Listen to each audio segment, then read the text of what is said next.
Hey guys, this is Danny Boy, and this is the new DLC for Dishonored. This is the Dunwall City Trials DLC, and right now we are doing the train run challenge. So this is train run 3 stars on normal.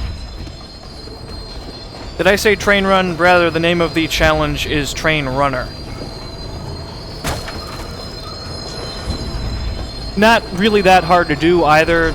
Normal is nothing compared to doing it on expert, nothing even slightly compared to doing it on expert. Took all of maybe 20 minutes to figure out, not a big deal. So that's what I did on normal. Let me show it again real quick. Apologies if I sound kind of groggy. I am. I've been up for over a day. I spent freaking 10 hours doing this challenge, just trying to get a video. I was really tired when I was doing all of this, so if my strategies aren't really that great, I apologize. I was really tired. This is the best that I could come up with, considering my fatigue. But if you don't know, the purpose of Train Run is to just race to the finish as quickly as possible, and you get an achievement if you actually outrun the train, which I already got a long time ago. But I'm outrunning it here again. This isn't actually my best score for normal. I guess my best is 33,146, but whatever. Let's move on to expert.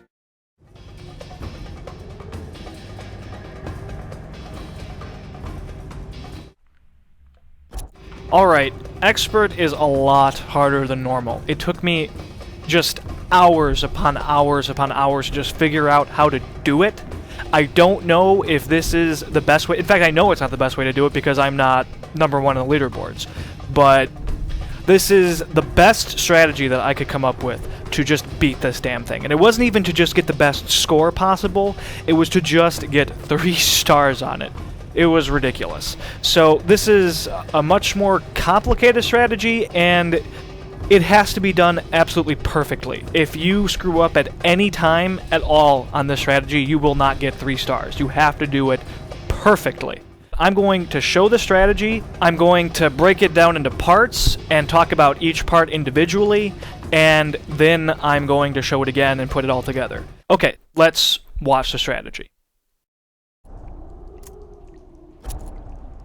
First off, we double jump blink forward using up our first mana, then we round the base waiting for mana to recover, then we double jump blink through the center top of the first gear, then single jump through the second gear, we shoot the first assassin to make sure he doesn't delay us, then we double jump blink to the pipes, then we check the second assassin, climb onto the railing, turn around real quick, blink onto the train, then duck, destroy the whale oil, try not to miss, to go through the wall of light, make sure we're ducking so that we can not get hit by that tunnel thing.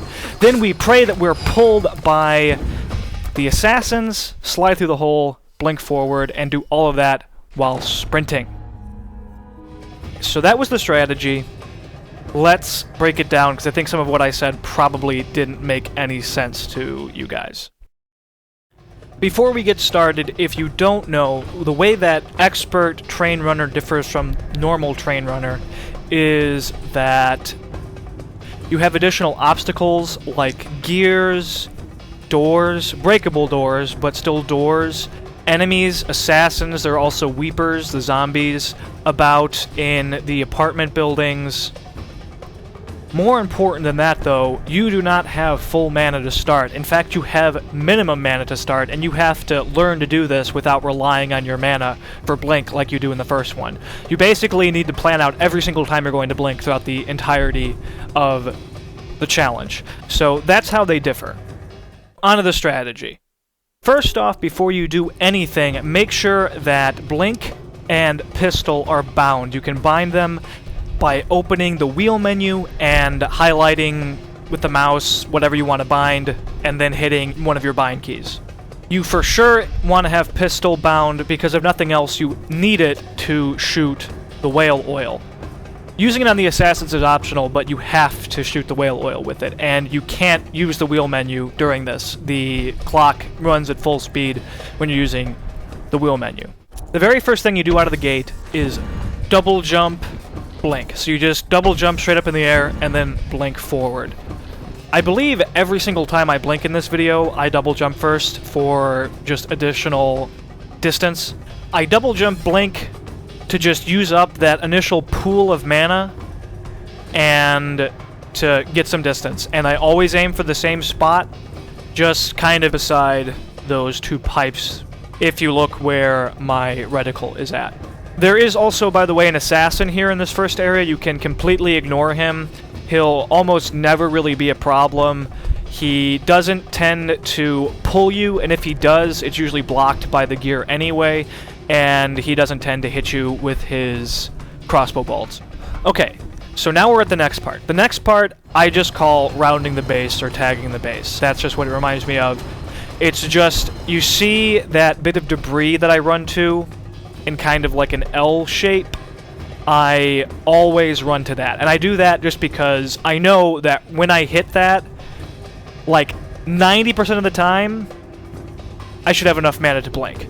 That's that part. That's what I meant when I said tag the base or whatever. I always do that. It's just easier, at least for me, than like running in a serpentine pattern or something, or just standing still. I like to just round that. I maintain momentum. I keep sprinting. I jump, and I go through. Which leads us to the next part, which is just to, like I said, double jump, blink through that center top hole of the gear. You don't want to blink on the right hole because you'll miss the platform or whatever. You'll fall to your death. So before the first assassin, we have to go through the second gear.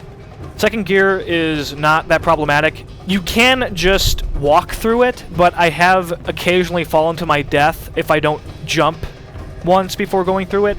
And I would recommend just single jumping, don't double jump. If you double jump, you'll hit your head on the gear, which slows you down slightly. I would just single jump and then move out of it, move past it, and move on. Okay, now for the first assassin. There's actually a number of ways to deal with him. When I was first doing this, I didn't actually realize you had a pistol. So I kind of figured out that if the assassin is facing you when you approach him, he will become alerted fast enough that he'll basically always pull you towards him. If he does that, just counter block, kill him, move on. It's real simple, real easy, really easy to time. He'll just pull you, he'll get ready to slash, counter block, kill him in one hit, and move on. If he's facing away from you, or if he was facing you when you're approaching but he turns around at any point before you get like close to him, he'll become alerted, but you'll be able to blink past him before he can really do anything. So if you don't want to use the pistol, if you want to conserve your ammo, you don't have to actually engage him. I just find it a lot easier and a lot more consistent to just take out the pistol, shoot him once in the gut. One gut shot will take him out, or at least knock him over. Or you could shoot him in the leg, and that'll knock him over for a much longer time. After the first assassin, we just double jump, blink to those pipes. You want to make sure that you don't overshoot the pipes. It's easy to do so. You want to just kind of aim it perfectly so that you land properly. It's also easy to get stuck on the pipes, at least I'm playing on the PC, by the way.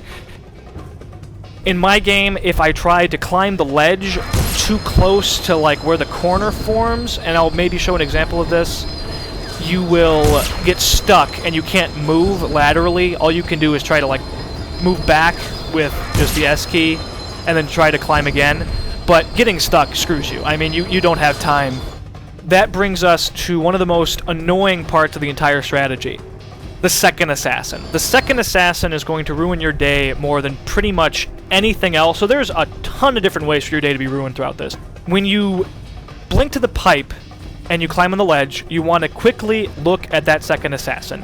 Because if his back is facing you, chances are you can safely ignore him because you have such a small window to blink to the train anyway and just climb onto the railing that by the time he is actually aware that you're there and is trying to mess with you, you'll already be gone. So if his back is facing you, or even if just like his side is facing you, you can generally just ignore him. Also, sometimes there's actually a weeper in that apartment building across from him, that like purpley blue apartment building window.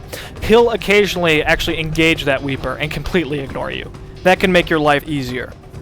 Now, things get a lot more complicated when he's facing you. If he's facing you, you have to shoot him with the pistol. You don't have to necessarily kill him, but you have to knock him down or stagger him or something. Because when you climb on that railing, he'll be perfectly in line with you, and he'll shoot you with the crossbow, which will usually knock you off, not always, More often than not, though, and it's infuriating when he does it, he'll use his, like, Death Grip Vortex spell and suck you towards him. And once he does that, it's just game over. So as soon as that happens, you know that you've failed, basically. You're going to miss the train. Okay, so as I've mentioned, once you've dealt with the assassin or ignored the assassin, you need to climb onto the railing. I've never been able to blink onto the train from just the pipes, basically, that lower area or even the ledge. You need to be on that railing to give you a little bit of an extra height, and that will put you in range for the little climb icon when you're trying to blink, and then you can climb onto the train. I've also tried to do it from where the assassin is standing, but I've had far better luck just using the railing, because the assassin will often kick you or cyclone you or something when you try to engage him. What will often happen is if you've actually gotten lucky and you've been really, really fast and you aim near the front end of the second car, you'll actually wind up between the second car and the last car where the two cars connect. And it's not the end of the world. You won't be able to climb onto the second car. Just turn around, you'll be able to get onto the last car. I made that mistake many times where I thought that I just couldn't get up because the momentum of the train just knocks you off immediately. Just climb onto the last car. The momentum will actually, like, just put you on top of it. Once you're on the car, you want to immediately just duck. You're going to be going through a wall of light, and it's kind of a tunnel.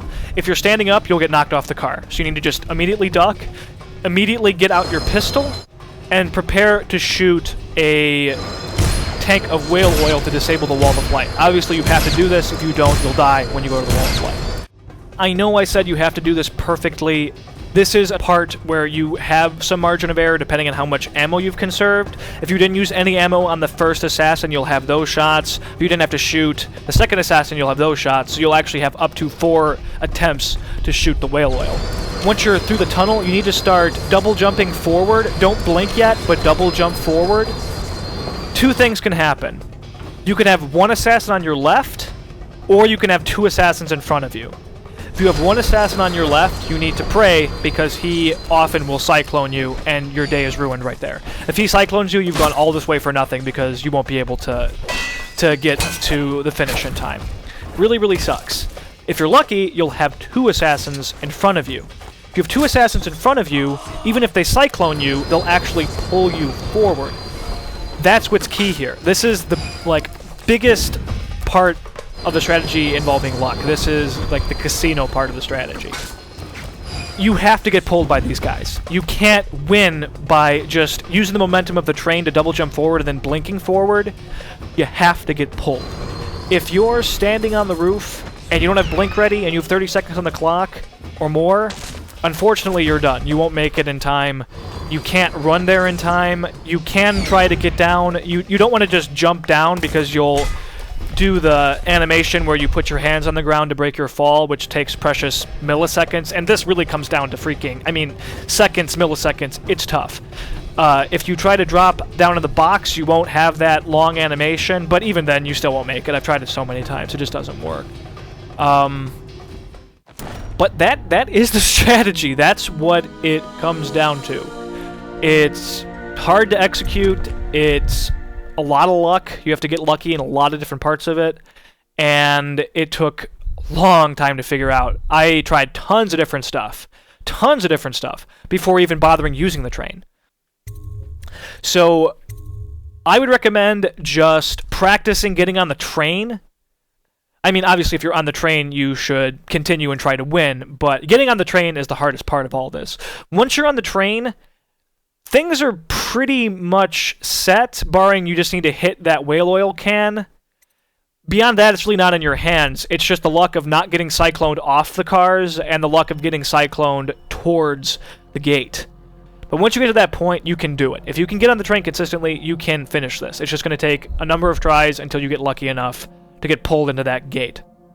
Again, though, what do I know? I might be making things infinitely more complicated than they actually are. It might be a lot easier to do this, and I realize there's a guy above me that has a score of like 50,000 or something ridiculous, like 40,000. So maybe he knows a secret to this that I don't know. But I have no idea how he did it. This is all that I could figure out how to do.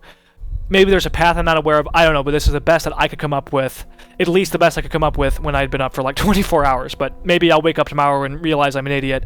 I'm sure you guys will tell me I'm an idiot. Okay, so let's watch the strategy one more time. Then we'll watch some bloopers, and I'll show you all the different ways that you can die.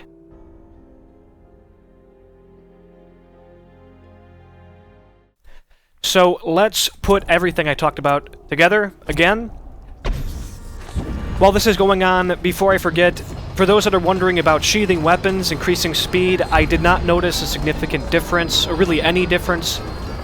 Though I didn't go into great detail looking at times sheathing weapons and not sheathing weapons, so I could be wrong, but it made things a lot clunkier. There's not a lot of opportunity to do so anyway, and it's another thing to worry about. You have to then also worry about swapping between blink and your pistol more. I wouldn't recommend it, but I don't know for sure. For me, if anything, it, I think, was detrimental.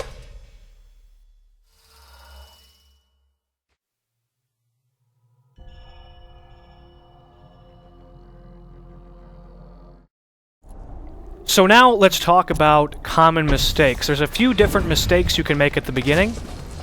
The first mistake you can make is when you're doing your double jump blink, you can accidentally blink into a pipe or something, and while that's not a big deal on its own, if you accidentally slide when trying to get up out of the crouch position, you'll waste precious milliseconds or even seconds, and you've already ruined your time. That can happen anytime you accidentally blink into something, so it's something to watch out for. The second mistake is not rounding the base properly, so you don't have enough mana to go through the first gear.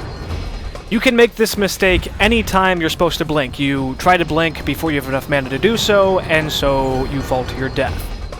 Another mistake you can make with the first gear is not lining up your blink properly. If you do that, you can fall to your death. Or you can hit the gear. If you do that, you can miss the path, the platform, and fall to your death. After this, if you choose not to single jump and walk through the gear, and instead just walk through the second gear, you can occasionally fall to your death, as I'm demonstrating here. So, like I said, it's best to just do a single jump and get through it that way. Once you're at the first assassin, if you choose not to shoot him and instead do as I said when I mentioned that if he's facing away from you, you can just ignore him. If he's facing you, he'll vortex you, cyclone you towards him, and in that case, you can counterblock and kill him. However, sometimes he'll miss you. If that happens, he can kick you, or he can shoot you with a dart. Both of these things will ruin your time, so I'm showing both of them here. Also, be careful when you kill the assassin not to just try to walk over him, because he'll block you, and that will waste precious milliseconds. So just walk to the side of him every time, be sure to do that. After that, you can blink past the pipes. I think I mentioned that. If you blink past them, you'll just fall to your death straight up. That's a problem. As I already showed, if you ignore the second assassin and he's aware of you, he can cyclone you off of the railing or hit you with a dart. Both things will screw you up. This is another spot, by the way, where if you don't have enough mana to blink and you try to blink towards the train, you'll die. Another easy way to make a mistake. If you choose to take the second path that I showed briefly, where you shoot through the door and ignore the Weeper, you can accidentally climb on top of the door frame, and if you do that, it completely ruins your time. I've only ever had that happen like one time, but it's really annoying when it does. Also, I didn't really talk about the second path because I discovered it later, but you have to deal with that assassin with a drop-down assassination, or shoot him. If you don't, he'll cyclone you basically every time, so you need to worry about that. Something to keep in mind with that second path. After this point, there aren't a lot of mistakes that can happen. Obviously, you can, beyond just failing to jump on the train, that kind of goes without saying. If you just miss your blink, you'll fail. That's a very, very common mistake. It'll happen constantly as you just try to time getting on the train. After that, once you're on the train, I already talked about how you can go between the cars and get up out of it. I'm not going to really talk about that again. That's not really a mistake. It just happens, and it's fixable. Of course, you can miss the whale oil tank. If you just have one shot left and you miss it, you're screwed. If you miss all your shots, if you more than one shot, I mean, you're still screwed. You'll die to the wall of light, can't recover from that. Really need to make sure you make that shot. It's not that hard, you're not going that fast, so just lead, shoot it, and you're good to go. After that, really, the only things that can happen is if there's that assassin that's positioned closer to you when he cyclones you off like I showed, that will just completely destroy your time. You don't have any control over that, it's not a mistake on your part. You can always shoot him if that happens, but you'll have to react very, very quickly to do so. Then, really all that's left is just, if you double jump and fall between the cars rather than jumping forward, obviously you've ruined your time. Other than that, there's really not much that can happen beyond just that assassin on the roof doesn't cyclone you, doesn't vortex you. If that doesn't happen, you've lost, basically, and that's not in your control. It's just luck. You can shoot to get his attention, but that still doesn't guarantee that he'll pull you. I believe that's everything that can go wrong. That's Murphy's Law. Everything that can go wrong will go wrong. So, that's it. I will be doing a lot more stuff with Dishonored, guys. I intend to at least do my very best to get Expert 3 stars on every single challenge. So you have that coming up. These videos are time-consuming to make, though, so I won't be doing it every day. I'll do my best to get one out as quickly as possible, hopefully within the next week. And I'll also quickly, probably fairly soon, just for a filler, show the locations of all of Emily's dolls. They've probably already, somebody's done that, but I'll do it because why not? Maybe I can do it better. There's a doll in each level if you don't know. It's just a random achievement for Steam. And that's it, guys. So I am Danny Boy, or Danny Boy 1066. I have a channel. All of my information can be found in the description. Please feel free to watch my other stuff. I have over 600 videos, so check them out. Leave comments. I answer them as frequently as possible. I check my comments every day. And please sub if you'd like to see more stuff. I need your subs to keep me going, to get stuff out as quickly as possible. It's really encouraging. I will try to get a video out. I 100% will get a video out every week. Alright guys, that's it. Thanks for watching, and have a good one.